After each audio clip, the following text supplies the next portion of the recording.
Hi friends, it's Jess with our Bipolar. Welcome back to my channel. And today I'm here with Paris Scobie. We have so much to talk about. So she's an author. She wrote the book Crooked Illness. I have right here. And she's a podcaster.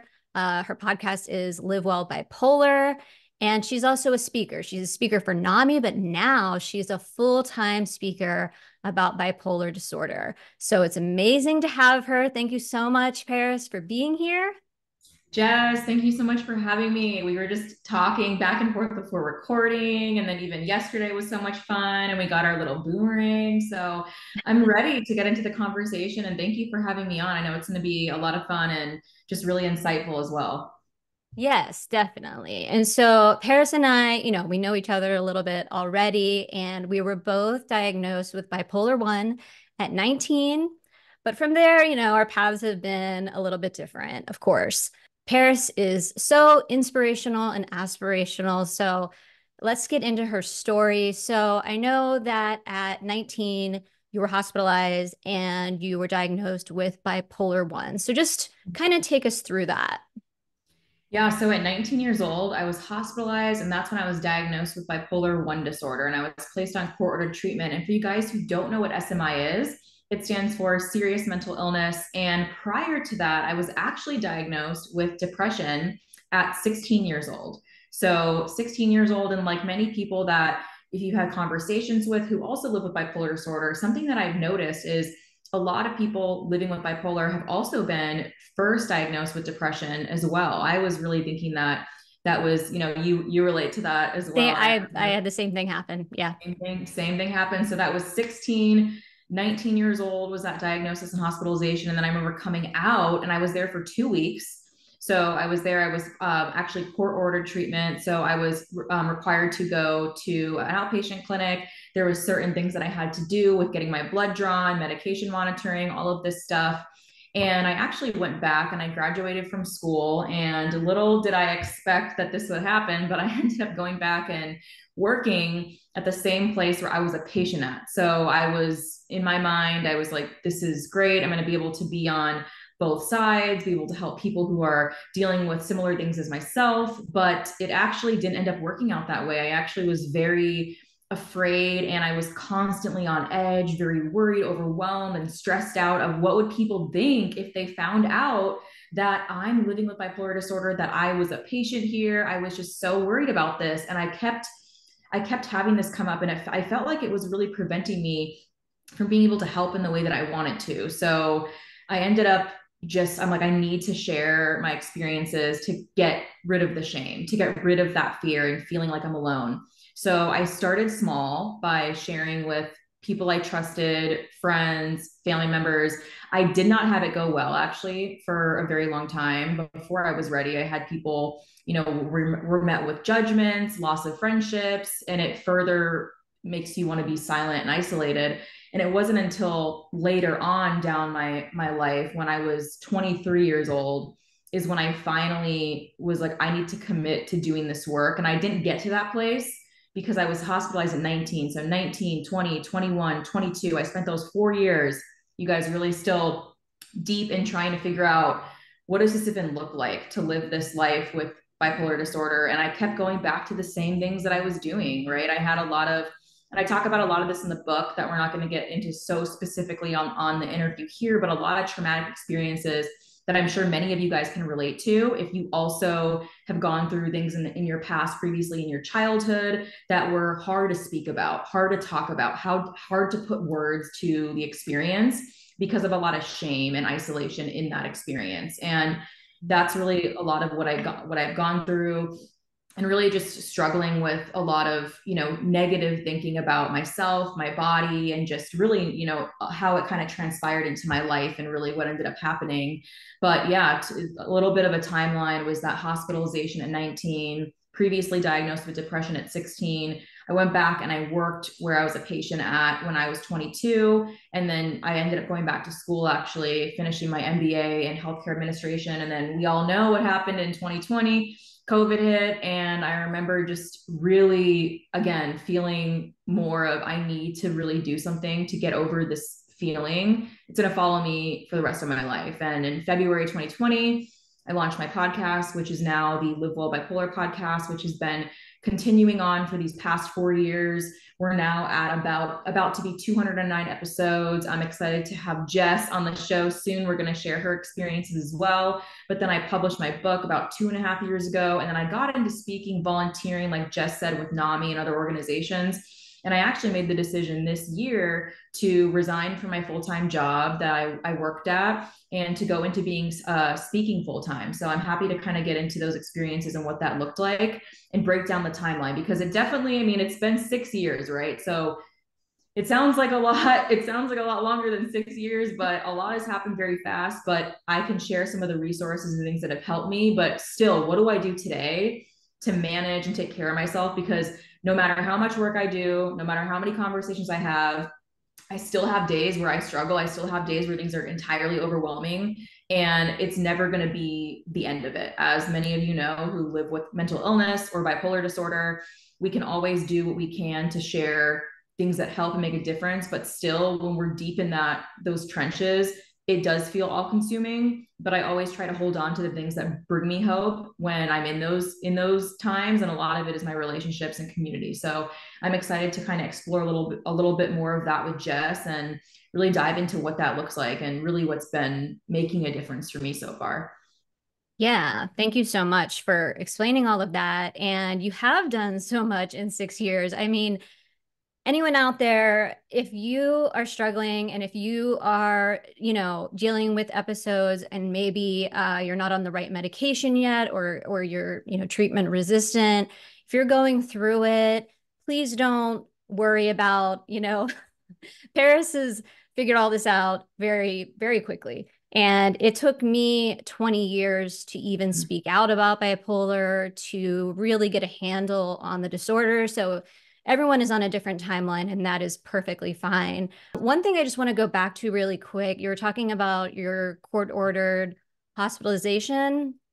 Kind of what led to the hospitalization? Like, did you have an episode, or was there like one thing that kicked it off for you? Yeah, I love that question because I remember the day. It was actually December of 2014. So it'll be 10 years, you guys, 10 years this December of when I was hospitalized and received my diagnosis. And I was in an episode. I was actually it was actually my very first experience with psychosis. So going into really completely feeling almost like a very out of body experience, like I'm seeing myself and I'm seeing my behaviors and habits, but I'm watching it as it's actually happening. It's almost like you're watching yourself in a TV show and you're like, why did she say that and do that and act like that? But it's you, and but you don't feel in control. And it was so hard for me to explain it and to put it into words. But I really break down that whole timeline inside of the book, and I talk about what led up to my hospitalization. And as I mentioned, it was that first diagnosis of depression at 16. And I remember when that happened, I was put on different medications. Nothing seemed to make a difference. It actually made things escalate in the worst direction, of where I was feeling a lot lower, a lot more difficulties with feeling more isolated, not wanting to get out of bed, losing interest in the activities and things that really brought me joy, and the relationships. And again, feeling further isolated, because I remember opening up to a couple people in school about some experiences that I've gone through. And as many of you can understand, we've all seen the movies and things where, we see, bullying and different things that are said about people. And really that was a lot of the experience that I had. And there was obviously some good in there as well, of feeling like there was some support from teachers in my school, and a lot of teachers that I still have relationships to this day. But it was very hard for me to really go through a lot of what I experienced right before my hospitalization. I remember just being so irritable, but also not being able to slow down. I was working 2 jobs at the time. I was a cashier and I worked as a room service assistant as well for a hotel.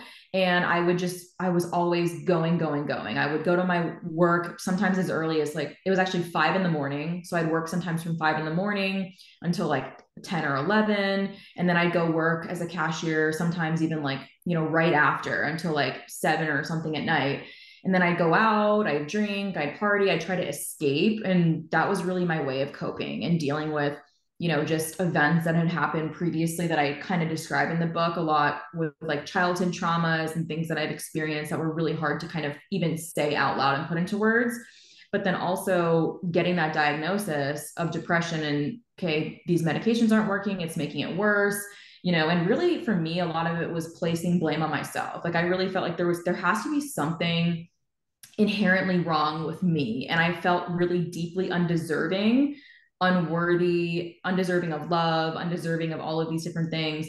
And it really kind of caused me just to, I just need to keep doing what I'm doing, keep working, distracting myself. And again, it was things that weren't helping me move me in the right direction to even give me the opportunity to see I'm not doing well right now. I'm really struggling. I'm really having a hard time. I would just gaslight my own self. I'd be like, I would just be like, you're fine. It could have been worse. I would always say that. I would kind of, this could have been this outcome. And I would really invalidate my own experiences, my own traumas. And that's really what led up to the hospitalization. As I remember the day that I was taken in prior to my hospitalization, I was taken to a psychiatric center where they have you evaluated, then they send you to a hospital or they release you. Mm. And I remember just constantly trying to run away from it, like nonstop crying, nonstop. And I just, it's even to this day to think back to it and say it out loud. I know I ended up getting there because if you really ignore your, things that you've gone through and you try to bury it, it'll come out in one way or the other, right? It's essentially, if you think about it, like how we get sick, right? We're constantly going, and our body shuts down. We're met with like a physical illness, a cold. It's the same thing with our mental health. And we keep burying, loading ourselves with work, distractions. We do have that moment where it's some kind of a form of a breakdown, right? Whether you start yelling or get really upset at your significant other, friends, coworkers, whatever it is, or just have like a really public breakdown like I did actually before I was taken into the hospital. So that's really what it looked like for me. Okay. Yeah, I mean, that sounds pretty similar to what happened to me. I actually wasn't hospitalized because it's a long story, and you guys can go and look in my diagnosis story video. I'll link it down below. But my dad is a therapist, and he was the one who came and got me from school when I was having my first manic episode. And he called my psychiatrist because I was being treated for depression, just like you. Mm-hmm. And she said, take her to the hospital. And I was refusing. And she actually agreed to place me in his care.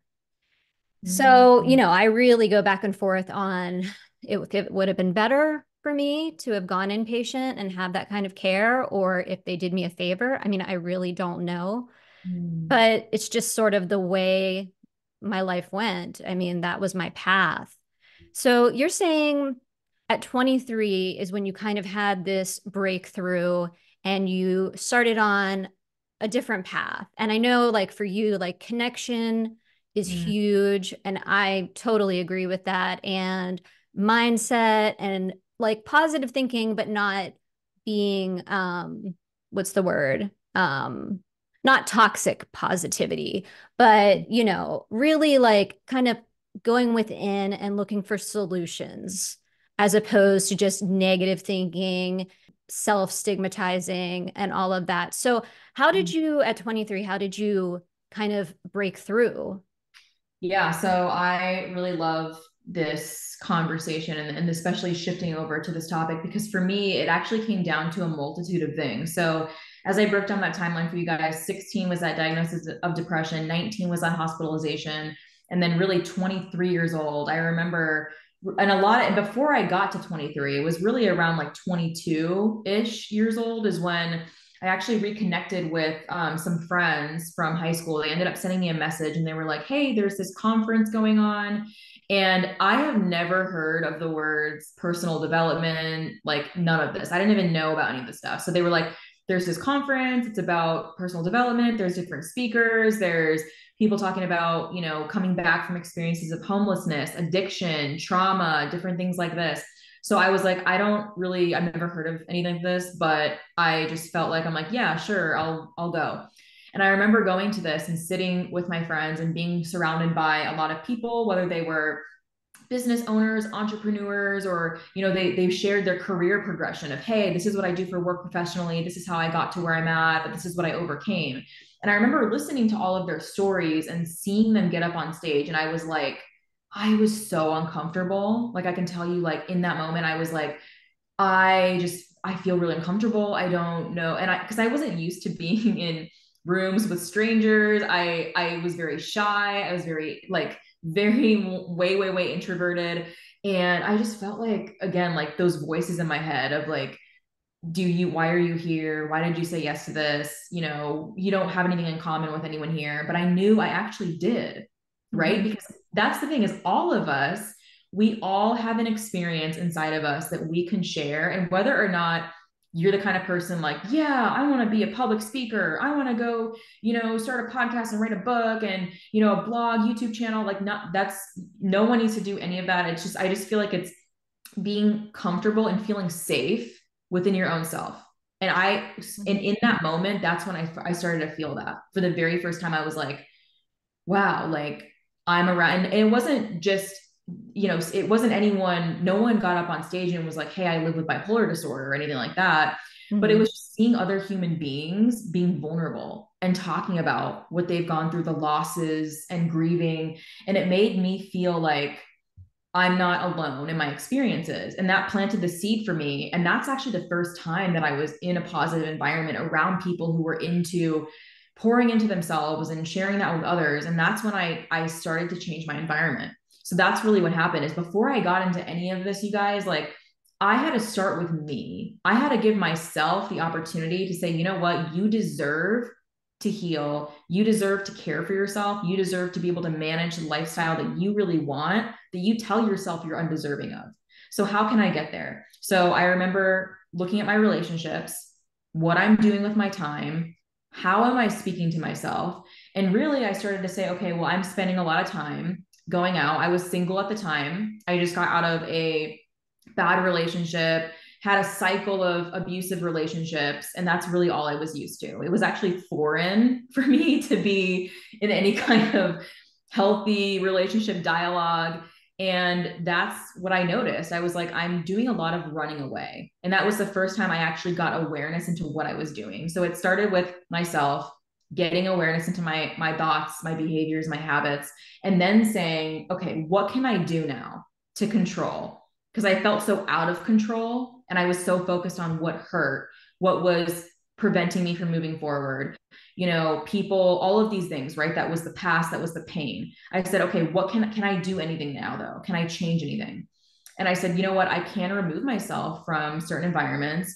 I can get back to things that I enjoy. I really liked running, getting back into working out. I got back into reading books. I got back into surrounding myself with friends like this. So really it came down to that environment.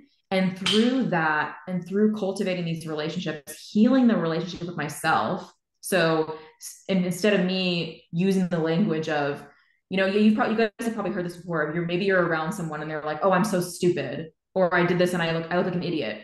I don't speak to myself that way anymore. I don't use that language anymore. But it took me a long time to get aware that I'm doing it. So that's really how I was able to move forward to feel like, okay, I can even feel like I'm in a space where I can share my story, period. Because I had to do all of that prior because I was like, I'm not ready for this. The voices in my head are too loud. They're telling me this is dumb. This is a bad idea. You're going to look however, right? So doing all of that is what got me to the place at 23 where I started doing that. But I didn't actually launch my podcast until I was 25. So at 23 is when I made that, I was fully committed to this is working. This work that I'm doing is making a difference. And then I continued 2 more years doing that, learning from other people's experiences. And then at 25 is when I launched Live Well Bipolar. And I'm 29 years old now, but it's been, and again, like, so for me, I mean, it's almost like I was struggling with diagnosed with depression at 16, launched podcast at 25. So almost 10 years of, going through the same things. And just like Jess said in the beginning, which was a very, very good point that she brought up, is our timelines are all different. I've met people from all over the world who tell me, some people haven't even received their diagnosis of bipolar until they're 40 or 50 years old. or even like there's, and it's so different. There's people who have kids, they don't have kids, they have a partner, they don't have a partner. Everyone's stories are so unique and different. And I think it's, again, like this conversation is so important for me because it's me being able to share my timeline and what's worked for me with you to potentially bring forth a solution. And that's really my goal, is in every conversation I have to really share something that you can walk away with and say, okay, I haven't heard of this before. Maybe I can try this. This might make a difference. That's really what we're trying to do here through these conversations. So yeah, that's kind of the work that I really allowed myself to get on before I even felt comfortable getting in front of a camera and sharing any of this. Yeah, I love that. I think we both had these times in our lives. It took me longer, but we had these times where we kind of realized what we had to change. And I did the same as you. It took me, I think I was in my early 30s whenever I did what you did at 23. So I Mhm. had this realization like I need to take more control of my environment, the people I'm around, the things I'm doing, like not going out late at night to bars and drinking all the time. I was still drinking, but I just like cut way back. I started hanging out with people who really just wanted to be there for me and support me and my bipolar, and the people who were just around, like, because I was maybe fun and like they're having a good time with me, those people really fell off, or I did end friendships over it. But I had to do that to move forward. And then, it took me much longer before I was ready to speak out. I was very concerned that like starting a blog or a YouTube channel would cause more symptoms. And I Mhm. really didn't want that to happen. So, and there were lots of other reasons. I went through like infertility for like 3 years. I had my daughter, I was doing other things. And then once I had my daughter, it was really, really important for me to start speaking out. I just felt like a burning desire to try to change the narrative and just to show, just like you are, Paris, like just to show that there are people out there who have bipolar disorder and we're living lives that people are saying like you can't do this, like you can't have a family, you can't have it, can't have solid relationships, you can't be working. It's like, yes, there are people out there who are struggling and you can have this disorder to different degrees, and I understand that that is valid. There are people who need to be on disability, there are people who are struggling more than us. You know but there is Mhm. always something you can do, and I think like the true measure of doing well with bipolar is just how you feel.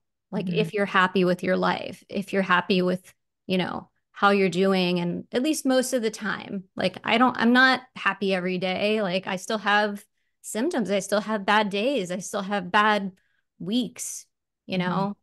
But yeah, so Mhm. I just love everything you're saying. So you kind of went through a little bit about, starting your podcast, writing your book, which I love. And now you're a professional speaker. You told me you just quit your job. Was it last month? Yes. So last month, the last day was on May 10th. Wow. That's Mhm. amazing. So how are you feeling about this? Like, I'm sure you're excited, but probably it's a little scary, I would think. I mean, how are you feeling going forward? And like, what are your goals as a speaker, like doing this full time? Yeah, so I love this because I can tell, I was telling Jess a little bit before we hopped on here to record just about this new change. And I think a big thing to note is I actually, from a very, very long time, I never saw this as something that I would be doing, right? I did it for, like I mentioned at the beginning, I still do work with NAMI, volunteering in different organizations. And, I have a lot, I've been speaking for years, right? But I think I never viewed it as something that I could do full time and turn into a career. And again, that comes down to what I mentioned about changing my environment earlier, right? So it's when you're around people who, they see the value in what you're doing, they see the value in your work and your story, but then also they share insights into what they're doing, right? And again, it's very similar to, like we were talking about, navigating this path of living with bipolar disorder, right? What does that even mean to incorporate, oh, I feel like I'm doing well, I feel like I have a handle on what I'm doing, and some days you're gonna not have that same experience, but then you're gonna feel like, okay, I have some tools that I can manage. But especially with being a speaker, this is something that I remember when I handed in my resignation last month, I had so many conversations leading up to this with a lot of different people. And I feel like I was constantly searching for somebody to tell me not to do it. I was looking for someone to say, stay where you are, like you're doing great, And it wasn't like I didn't enjoy my career, my job. I really did. And I actually got into the job that I was in because of what I did with my podcast and my book. So I was working in the vertical of healthcare, but it was an online reputation management company. And I had two different companies that I worked for. And really, it's helping these companies with their feedback. So when you're searching for a hospital, right, you're reading the Google reviews, you're looking at their hours online, you're looking at their socials, you're looking at competitors. So it's helping them with that. And I got into this space because a friend of mine was like, well, you understand the importance of reviews and feedback from having your podcast and writing your book. And I was like, no, there's no way that I'm going to work in a sales job. That makes me very uncomfortable. I don't want to do that. I feel like it's just not a good fit for me. Because a lot of it in the beginning was cold calling. And if you guys know what cold calling is, you're literally picking up the phone and you're dialing and you're calling someone who doesn't know you, you don't know them, and you're trying to get them to set up a conversation and a meeting of something that can help them. But I can tell you that taught me a lot. It taught me a lot about how to do what I do now as a speaker. And it's actually pretty funny because I was working in this job, right? And I'm helping these organizations with tools that can help them improve their experience for their patients and their customers. But it's like I'm doing the same thing now with myself. So instead of pitching products to help companies, I'm pitching me and my story to help the lives of the audience. So I had a hard time with that because I was like, oh, like I don't know if I can do that. I feel uncomfortable. I feel weird, right? But I think like it's funny because I do it all the time for guests on my podcast. And I'm so good at it. I read so many people's stories and I promote people, their work and what they're doing. So it's like, why not do it with yourself and what you're doing? Because I get that feedback from everybody. But I think I did have a lot of fears around it because I was like, oh my gosh, like, I built up this career and I feel like I was doing what I was doing in the beginning for the wrong reasons. I was doing it to prove people wrong because I remember being in the hospital and I heard someone say, people living with bipolar disorder, mental illness can't keep a job or be successful in a career. And I was like, what does that mean? Like, what are you talking about? And I just remember in my mind, in my young mind, associating that with success, long-term career, money, like hitting a certain goal in your career, right? So I was like, okay, well, I'm going to show everyone that I can do this, right? I'm going to show people that just because you live with bipolar and a mental illness, you can, maintain this and really contribute and be worthwhile, right? So I did that and I ended up hitting these goals, but it didn't do anything for me because I was doing it again to show people. And really now I think what the difference is here with handing in my resignation and walking away from this, I have so many people behind me who are supportive and believe in the mission. And, now I'm able to, and again, like it was scary, right? You're like, okay, well, I'm doing something new. It's a new beginning. And especially living with bipolar disorder, that can be a trigger, right? You're not into your normal routine. Before when I was working in my job, I had a solid schedule. And now it's falling on me, right? To have the discipline to make my own schedule, set up what I'm going to be doing. But especially what I do as a speaker, the reason I was so called to do this is because I know like actually someone who is a really good friend of mine and a mentor of mine. Many of you guys probably know him, but his name's Kevin Hines. He actually survived an attempt off the Golden Gate Bridge. And I remember I connected with him, shared his story on the podcast. And he was actually one of the people actually who was like, yes, like you should 100% do this. And then I had, it was like, a lot of other people as well who were like, I do this full time, or I kind of got into this career. And again, like that's exactly what happened with me launching my podcast and publishing my book. It was especially publishing my book, you guys, I can tell you, I would have never published my book had it not been for the people I've interviewed and I read their stories and they encouraged me to do this because they're like, you should share your story. And again, it was the same with speaking. But I think a lot of it comes down to believing in yourself and believing that you have something of value to help other people. And we all have it. That's the thing is we all do. But I think it comes down to just cultivating your message, and then also understanding if it's a fit for you. Is this something that you want to do? Right. And Mhm. I think that's important, to never feel like you need to go and be a speaker and share your story on stages. If you are uncomfortable, then that is at all, not at all what anyone has to do. But I think if you enjoy it, and I do, I really love it, and just being able to connect with people in the audiences and things like that. But I do it to really help people understand this is what has worked for me. But then also the over 200 episodes on my podcast of people all over the world who've shared their experiences, I've seen so many commonalities and so many common stories and threads that I put into different talks and workshops that I do. And I'm now able to present for high schools, middle schools, conferences, galas, different companies, organizations, and really be able to share and help make sure that that aligns.